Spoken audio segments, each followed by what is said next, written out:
ማናት ቅድም የገባችሁ ትንሽ ወንድሜ ምናምን ስትል ተሰምቶኝ ነው እንጂ እኔ እያዳመጥኩ ነው። ኮፕሊንግ ታብታ ምናምን አድርጌ ለመወጣ እንጂ አልናገርም። ኮሜንት ራሱ አልጭም። ገባኝ ብቻ በቃ ሰዓት አይበቃኝም። ውስጡን በደንብ ዘርዘር አድርጌ ብነግርህ ያኔ ትናንትና ያልፈልጉኝ የሆነ ታይም ላይ በጣም ይፈልጉኛል። 5 ዓመት ባይዘወይ ወላሂ እዚህ መጥቼ ማለት ነው ቢሰማኝ ይስማኝ። ባለቤቴ ኦንላይን ተጠቃሚ ነው። ይምክን እዚህ ስር ሊሆን ይችላል። በቃ ተቃጠልኩ ዛሬ። እስቲ ልታንፍስ ብዬ ነው። አንዴ ሱሪ ይለኛል፣ ሱሪ ይገዛለታለሁ። በወሩ ሲደርስ ደግሞ ይሄ ጫማ ይለኛል፣ ጫማ ይገዛለታል። ጃኬት ለባሌ ገዝቼ አላቅም። ልንገር ያሌክሶ ጫማ፣ ጃኬት፣ ሱሪ እንዲህ ብርድ ነው ጃኬት እንደዚህ አይነቱ ምናምን ምንም ቤት ክራይ ስንት ጊዜ ከፈልኩላት እዛ ጋር መሬትና ቤት እያለው ከተማ ይቀመጣል ለመንደላቀቅ ማለት ነው። በቃኝ ብዬ አቃጠኝ ብዬ ቆረጥኩት። ትንሹ ደግሞ ሄዶ ባለቤቴ ጋር እንዲህ እኮ በቃ እሷ በኛ አትጨክንም እንጂ ምናምን መልዕክቴን አድርስልኝ እሷ አልሰማውም ትበለኝ ብሎ ከዛም ባለቤቴ እንዲህ ምናምን እንዳትቀየመኝ ምንም ቢሆኑ ቤተሰቦችሽ ናቸው። እኔ እንድትከፊብኝ አልፈልግም። ግን እንደዚህ አይነት መልዕክት ወንድምሽ አስቀምጦ ሄዷል። ከዛ የእሱ ቮይስ እሱ ሲያወራ ቀርቶ ልኮልኝ ኦልሬዲ ለእኔ ለራሴ ያደረግልኝ ቮይስ ማለት ነው። ለባለቤት ዋሽቼ ለሱ ልኬለታለሁ 300 ድራም ማለት ነው። ገባክ? እዚህ ጋር ያ ጥቅማቸው ሲቋረጥባቸው አሁን በቃ ተነፋረቁ። የማያወሩት ነገር የለም። እሱ ጋር ደውለው ያዋጣታል ምናምን። ኦልሬዲ እኔ መሬት ተከልክያለሁ። እዛ ቤቱ በነበርኩት ታይም በራሴ ስም ነው የገዛሁት፣ እነሱ ሰፈር ነው የገዛሁት። እኔ አሁን ደግሞ ያገባሁት ሌላ ቦታ ነው። ለራሴ ዛሬ ላይ ቤት የለኝም። መሬቱ ግን እንደዛው 5 ዓመት ሙሉ ተቀርቅሯል። ቤት አልተሰራበትም፣ ምን አልተባለም። እንደዛው ቁጭ ብለዋል። ሁሉ ነገር አለው። እስቲ እነኝም ቤተሰቦቼ ናቸው ልበል? ወንድም አለኝ ልበል? እህት አለኝ ልበል? እናት አለኝ አባት አለኝ ልበል? ወላ አልበል? እስቲ አንድ ነገር ብቻ በለኝ። የመሰለክም ማለት ነው። የሰው አስተያየቱ እንኳን አልፈልግም። እስቲ ራሴ የመሰለህን የምሬን ነው የምልህ። አቃተኝ፣ ቆሰልኩኝ። በቃ እኔ እንደውም ስሜን ባያነሱ ደስ ይለኛል። አጋጣሚ እዚህ ውስጥ ካላችሁ ራሳችሁን ታውቃላችሁ፣ አካውንቴንም ታውቃላችሁ። እኔ እናንተ ስምም አንስቼ አላውቅም። ባይዘዌ በጣም እንደምወዳችሁ ታውቃላችሁ። በተለይ አንቺ ትንሿ ለአንቺ ብዬ ቤሩት በነበርኩት ታይም ምን ያህል መስዋዕት እንደከፈልኩልሽ እያወቅሽ እንዲህ ስሜን ባታቋሽሽ ይሻላል። በዚሁ ድንገት ከሰማሽ ማለት ነው። ስሜን አታንቋሽሽ እባክሽ። እኔ ልጆችን እያሳደግኩ ነው። እኔ ቤትን ኑሮዬን እየኖርኩ ነው። ለራሴ ሳልሆን እንኳን ለእናንተ ሲወድቅ ሲሰበር ነው የነበርኩኝ። ተውኝ፣ አሁን ልኑርበት። ደሃም ልሁን እንደፈለግኩም ልሁን። አትፈልጉኝ፣ አልፈልጋችሁም። አትድረሱብኝ፣ አልደርስባችሁም። እባካችሁ እንደውም ተውኝ። እስቲ የተረጋጋ ህይወቱን ካልኑር ተውኝ። በቃ ስሜን እንኳን ባታነሱ፣ ሌላው ሲቀር ስሜን አታንሱት። ሌላው ሲቀር ስሜን አታንሱን።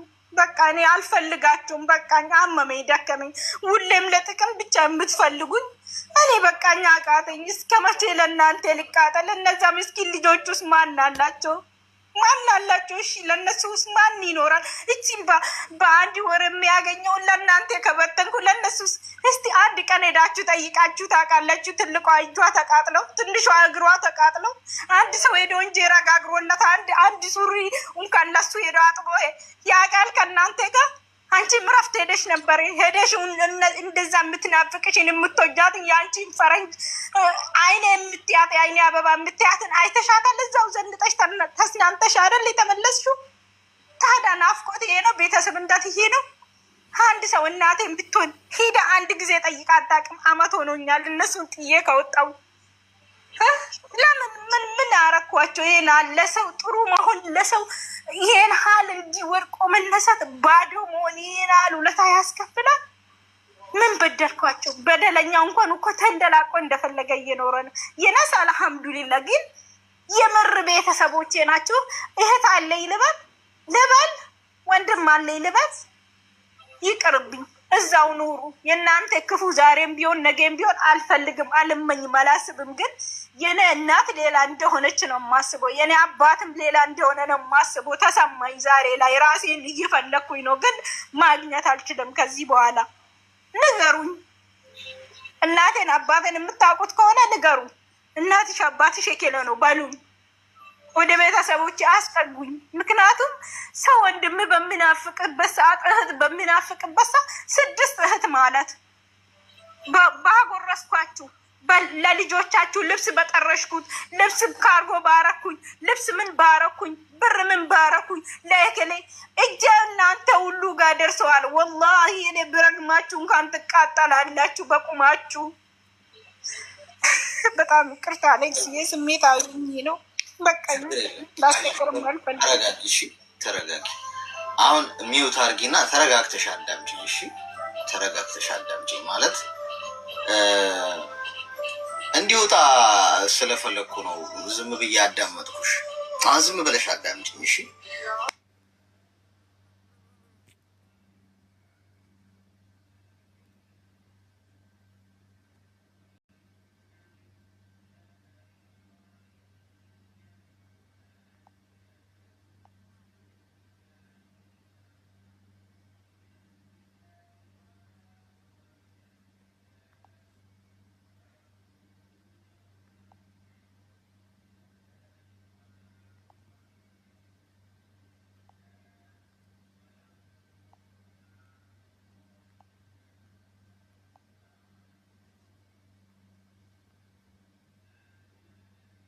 እድለኛ ስለሆንሽ ለብቻቸው የሚጋፈጡ ሰዎች ህመማቸውን ችግራቸውን ለብቻቸው የሚፋለሙ ሰዎች በጣም ነው ማከብረው። በጣም እድለኛ ናቸው። ግን ለብቻሽ የተዋጋሽውን ጦርነት ነገሮች ካለፉ በኋላ ነገሮች ከተስተካከሉ በኋላ አብሮሽ ሴሌብሬት ላርግ ብሎ የሚመጣ ሰው መድረኩ ላይ መቶ ልቁም የሚል ሰው ካለ ወደ ህይወትሽ እኮ ታስገቢያለሽ እኮ። ሰዎች ጎድተዋቸው የሄዱ ሰዎች ነገሮች ሲስተካከሉላችሁና ሲያምርባችሁ ያንን ክፉ ቀን ስታሳልፉት ተመልሰው ሲመጡ ተቀበሏቸው። መጥፎ አይደለም። ግን መድረኩ ላይ እንዲቆሙ ሳይሆን ምን እንዳመለጣቸው ቁጭ ብለው ማየት አለባቸው። ማባረር አይደለም ያለብሽ። እናት፣ አባት፣ አጎት፣ አክስት፣ ወንድም ምናምን ማንም ሰው ከአንቺ ጋር አብሮ አይቆምም። ሲርብሽ ሲጠማሽ ማንም ሰው አብሮሽ አይቸገር። ገንዘብሽ ነው ወዳጅሽ። እቺ ዓለም ላለው ነው የምታሽቃብጠው። ካለሽ ሁሉም ሰው ያከብርሻል። ገንዘብ እስከ ላክሽ ድረስ ትወደጃለሽ፣ ትከበሪያለሽ። በስምሽ ሐውልት ይቆምልሻል ቤትሽ ጭምር። እስቲ እኔ ሰው ሀገር በተለይ አረብ ሀገር ምናምን ያላችሁ ልጆች እስቲ ሂዱ ለአንድ ሳምንት ሀገር ቤት እንዴት አድርገው እንደሚንከባከቧችሁ ልነግራችሁ አልችልም። ሙልቀቅ ውጥር ነው የሚያደርጓችሁ። በስማችሁ ሁላ ቤት ውስጥ የሆነ ነገር ሊሰየሙላ ይችላል። ለአንድ ሳምንት ከእናንተ ጋር ፎቶ የማይነሳ የለም። እርግጥ ናፍቆትም ምናምን ነው። ግን ቀን ሲተካ 1 ወር ቆይ እስቲ እዛ 2 ወር ቆይ። መቼ ነው የምትሄጂልን? አትሄጂም እንዴ? ታውሾ እንዴ ነው የሚሉሽ። ለራሳችሁ ቁሙ ምላችሁ ለዛ ነው።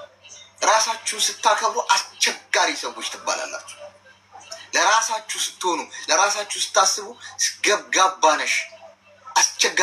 አስቸጋሪ ነሽ ከተባልሽ ኤግዛክትሊ ያኔ ነው ትክክል እየሰራሽ ያለሽ። ኮፒ ሊንክ አድርጉሽ። ስለዚህ ከዛሬ ጀምሮ አስቸጋሪ ሁኚ። ማንም ሜዳሊያ አይሸልምሽም እህቴ። ለወንድሞችሽ የመርዳትና የማገዝ ግዴታ የለብሽም። ባለ ትዳር ነሽ።